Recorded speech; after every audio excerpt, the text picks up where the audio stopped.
The thing with Indiana weather is one day it's freezing with snow and sleet, and then the next day it's 60 degrees. And then the next day you get all this foggy yuckiness. So it should be a good day to take some lessons.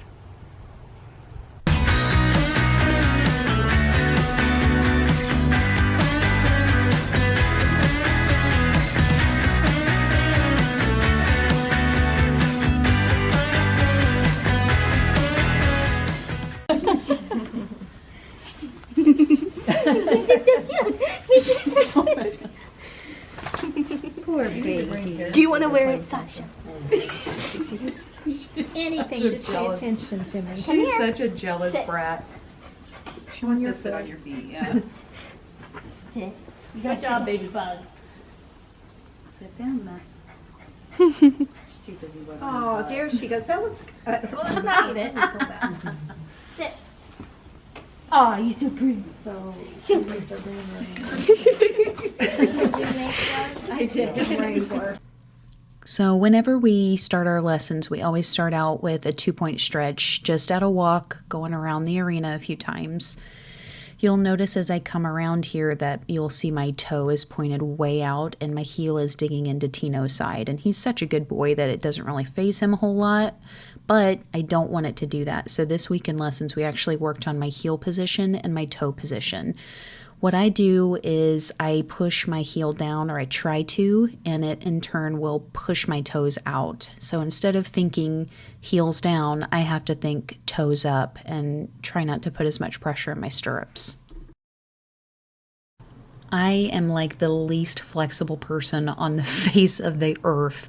So this lesson killed me because just trying to push my heels out instead of digging them into Tino's side, even just minutely, was so hard. Out here in the wild, wild west, we have a mom bestie on Tino. She is doing her daily exercises. Sasha. She is stretching that calf to make it go down as she hugs tight with me. What are you guys laughing about? You might want to put music over this audio. Yo, what's up? This vlog. You're welcome for this.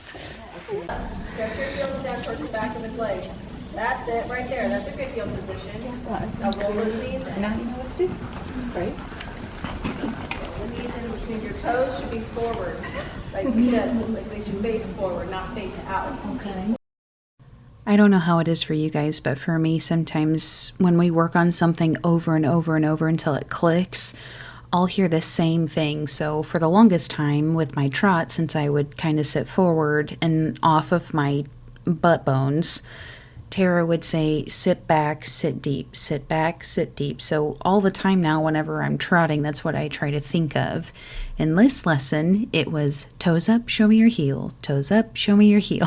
So we're going to be working on this probably for a long time because it was physically painful for me to try to put my foot straight.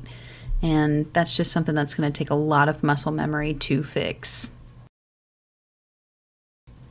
I kind of hate watching this part because for whatever reason, whenever I'm trotting and I'm posting, a lot of times it looks like I'm riding a bike because of what my legs are doing. And I know that it's because I need to get my heel down and I'm losing contact with my thigh. So that's something that we'll definitely be working on because it looks so stupid.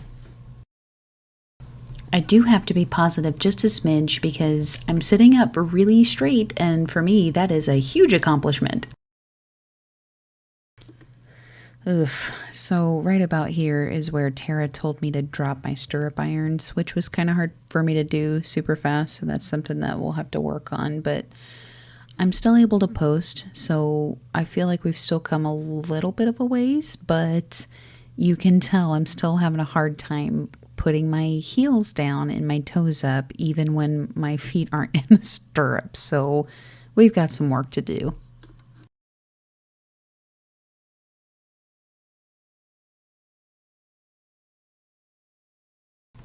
It's really easy to look at yourself while you're riding and pick out all of the bad things that you're doing, but it's so important to pick out the good things too.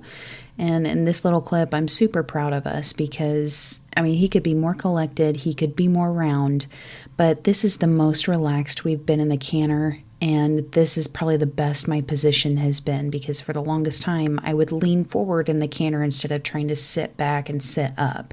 So I'm really proud of us.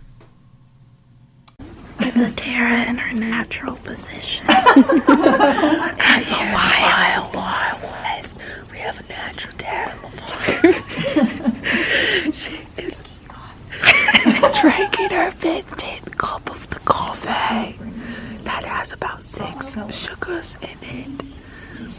She has a Teal's coffee. More in my natural habitat. You didn't quite have him collected. That's why you had that hesitation, and now you're going to have to scramble to bring him back to you. Yeah.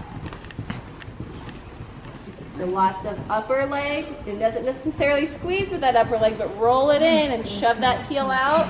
Keep those hands back to you. So get that right hand even further back. He's still tilted too much to the rail. So you can hold him a little bit to the middle. And you're going to bump him to the outside. Bring your lower leg back. So get off that left a little bit. But push him over with that inside leg. So as soon as you got off that left, he dropped that whole rib cage, didn't he? So you use that inside leg and make him pick up that rib cage again. That's when you're allowed to roll that heel up into their rib cage and point the toe down a little bit. Like right there. Roll that foot right up his rib. Inside. Yep, inside. Pick up on the inside. So drop your outside to right here. Do it again. Right hand, pick up and roll that rib cage with that foot. There you go. See how he's straightened out? Now soften. Don't lean into it. If you don't want him to lean into it, you need more inside. Bump him hard off that right. Bump, bump. That's it. See, that shortened his stride quite a bit, didn't it? Sucked him way back to you. Do it again. Right, right. Push him with that right leg, right, right. That was a much better turn. He didn't drop anything that time. And walk. So even though you're kind of turning him and you're using that inside rein and we're bumping him through on that outside, if he goes to drop this and lean, you've got to, that's what I said, right, right. You've got to jack that shoulder back up. And you've got to get him with that inside leg so he sucks his belly up and puts it back where it belongs. Excuse the helmet hair. Lessons are over. I think it went really well. Normally I take a lesson with Cheryl, my mother-in-law, but she did not want to take a lesson today, so Tino and I went solo, and I think we did pretty good. The last 2 lessons, our canter has gotten better tremendously, and today was hard because I mean, just when I feel like I've gotten a little bit of balance and I'm doing really good, things get changed up on me. So I'm gonna work really hard to get my heels out, like Tara said, and see how that goes. But the more I do it, the better the muscle memory will be. So we'll see how it goes. See ya.